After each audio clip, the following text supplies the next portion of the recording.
This is the finished sock and what you will be aiming to achieve. The cuff is ribbed and the rib section continues down the length of the sock to ensure a good fit. The heel and base is made using reverse stock stitch. This makes the inside of the sock smooth and comfortable to wear. The socks are made using 2 strands of 4-ply sock wool and 1 strand of knitting elastic. This helps the sock to be stretchy and keep its shape. The first part of the pattern is casting on and a small amount of 1x1 rib.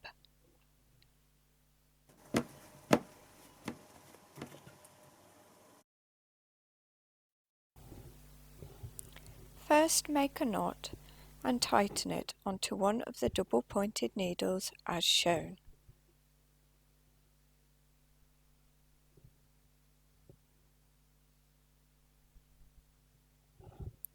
Use the thumb method to cast on the required number of stitches. Distribute the stitches evenly over 3 of the DPN needles as shown. When using DPNs, always make sure the first stitch of each needle is a bit tighter. This will ensure that no ladders or holes appear in the finished sock.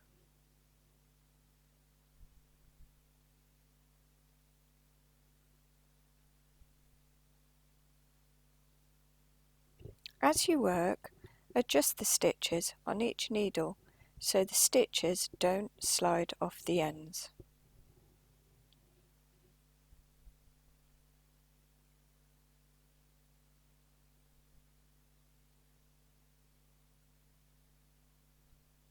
As you can see here, I will tighten the first stitch like so to help prevent any holes appearing. I find it easier to cast on by holding the needles as shown. It helps to stop the stitches from twisting and it just enables you to hold all the needles in your right hand.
When the required number of stitches have been worked, move the needles into a triangle shape, ready to join the work in the round, which is shown in the next section.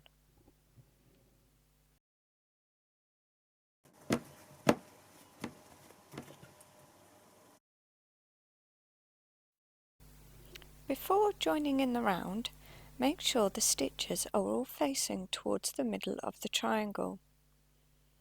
If they're not, this will create a twist in the sock. Join in the round by simply knitting the first stitch off the needle. This part of the pattern is a 1x1 rib, so continue working in the round by knitting 1 stitch and purling 1 stitch. Use the 4 needles in turn as shown. I always work a couple of stitches off the next needle before using the spare needle, and I also make the first stitch on each needle tighter. This helps to prevent a ladder effect appearing in your sock. The tail end of wool from the cast on will indicate where the start of each row is.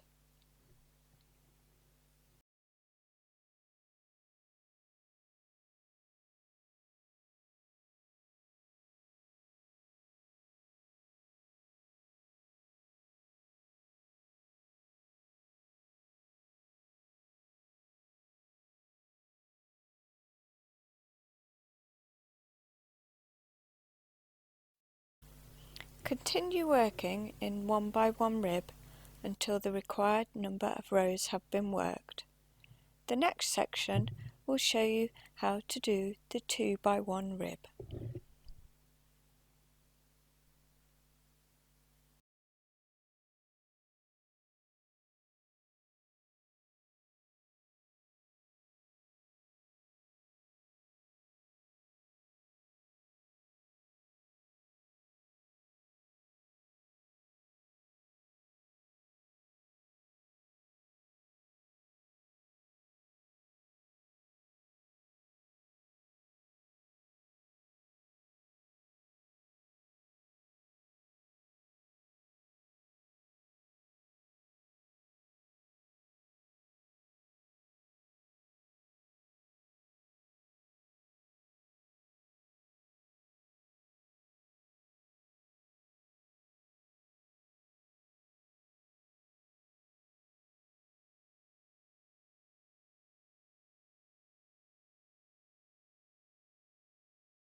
We have now completed the 1 by 1 rib section and will now work in 2 by 1 rib pattern for the rest of the cuff.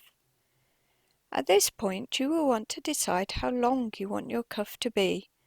The pattern gives a guide of the 3 recommended sizes, but you can make this section as long as you require. This section is worked by first increasing 1 stitch. This is done by purling into the back of the loop before the next stitch, as shown.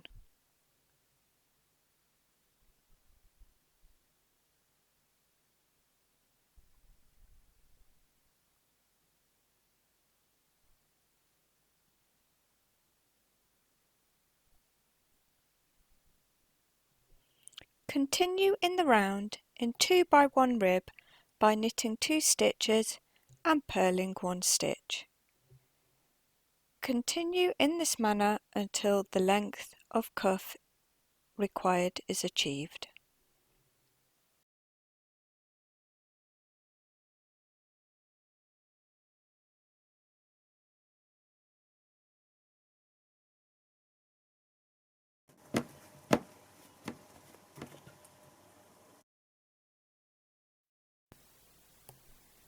The cuff section has now been completed, and the next part is to knit the back of the heel, as shown here. This section is basically just knitting a straight piece. It is worked in reverse stock stitch, as shown here. As you can see, the smooth side is to the inside of the sock, which makes it nice and comfortable to wear. When you have finished the cuff section to the required length, end before a purl stitch. Then turn the work as shown.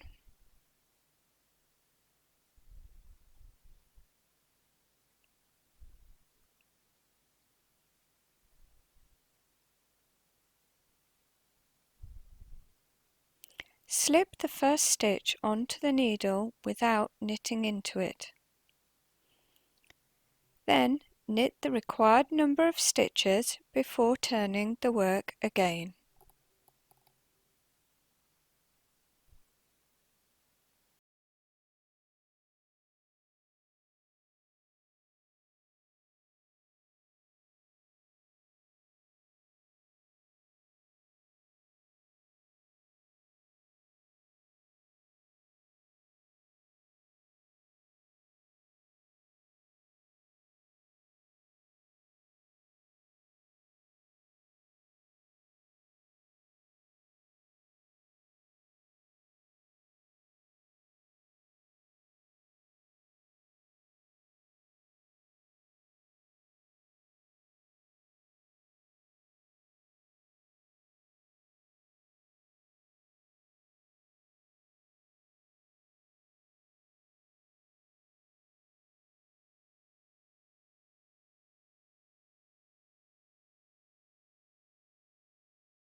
Continue working on these same stitches for the required number of rows.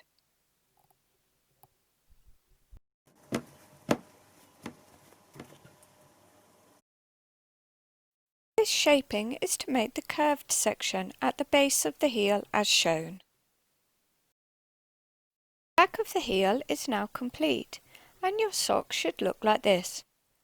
Continue in reverse stock stitch and making decreases and turning the work as indicated by the pattern.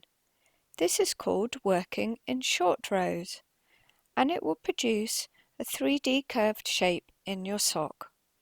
It is shown in this part of the video.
We have now completed this part of the sock, and from now on we will continue working in the round again.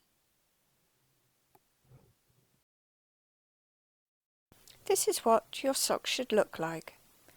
From now on we will continue working in the round as shown. First pick up the stitches down the side of the section just completed. I find it easiest to do this by picking up all the stitches on a spare needle and then purling into them afterwards.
When you have finished working into the picked up stitches, it is important to remember to place a stitch marker at this point. I make my stitch markers with scrap pieces of yarn. This will indicate in future rows where shaping will be done. After placing the stitch marker, work in 2x1 rib across the top of the sock.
Next, pick up the required number of stitches down the second side of the heel.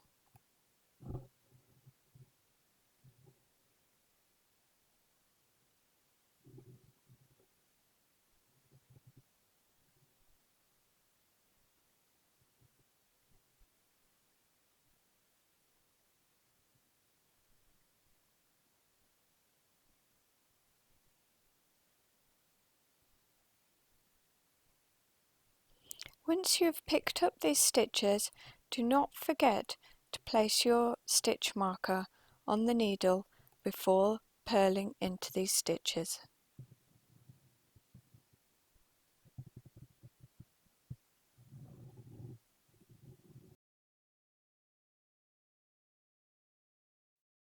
As you can see here, you now have a stitch marker on either side of the rib section at the top of the sock. These will indicate as to where you will do the decreasing for the side shaping of the sock.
As you can see, we now are back to having a triangle shape and will continue working round in circles.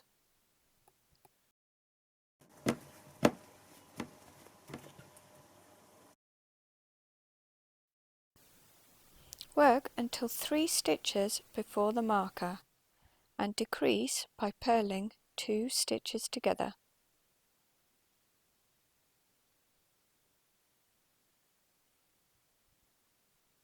Purl 1 stitch and slip the marker onto the next needle. Continue in pattern until you reach the next marker.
Once you reach the next marker, slip it onto the next needle and purl 1 stitch. Then decrease by purling 2 together.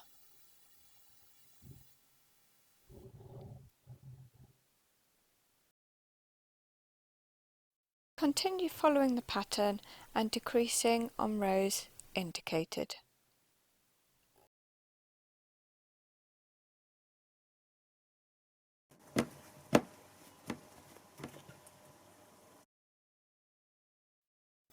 There is reverse shaping for each sock as shown. There is more shaping for the toe edge to make a right and a left foot.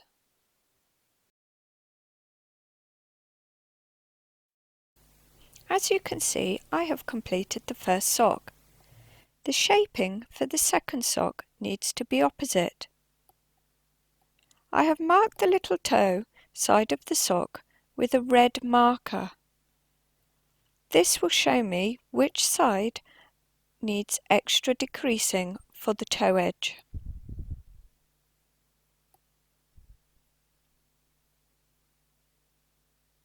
Here you can see the top of the sock, and the shaping will be created by making decreases at each side. From now on, all stitches will be purled.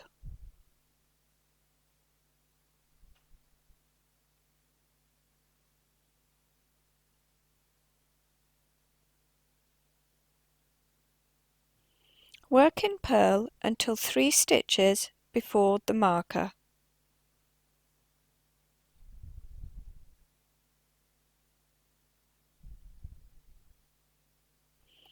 Decrease by purling 2 stitches together .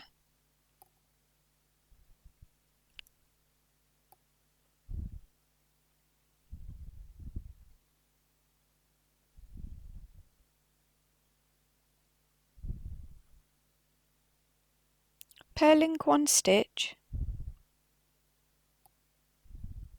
slipping the marker, purling the next stitch, and decreasing again by purling 2 together.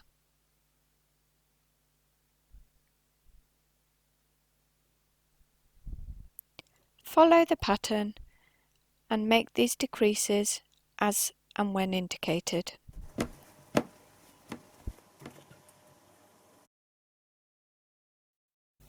This demonstrates how to cast off the final stitches. Cut the yarn from the ball and thread through a needle. Use this needle to sew and cast off the stitches as shown.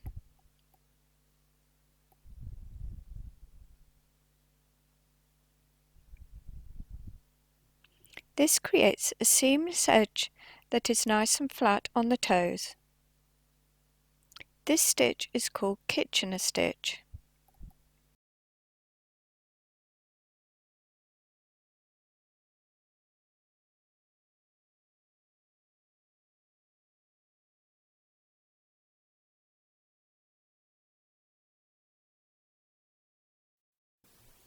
Once you have finished casting off all the stitches, all there is left is to sew in any loose ends on the cast on and cast off edges of your socks.